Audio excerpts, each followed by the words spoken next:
এই চ্যানেলে সম্প্রচারিত সকল খবরই সচেতনতামূলক এবং শিক্ষণীয়, কোনো কিছুই প্রভাবিত নয়।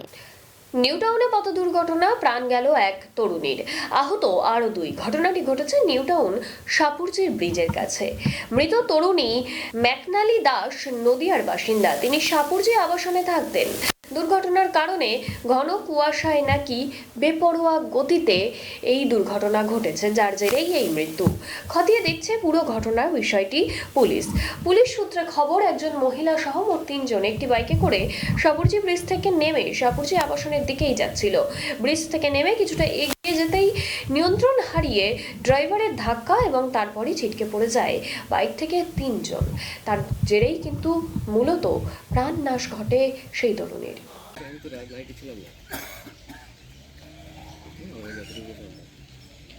এটাই হবে, কারণ তাহলে এটা গাড়িটা ছিল না, কালকে বিকেলবেলা দেখছিলাম এই গাড়ি ছিল না, এইটাই এসছে না, এটা বিকেলে গিয়ে দুপুরে দেখছিলাম ছিল না।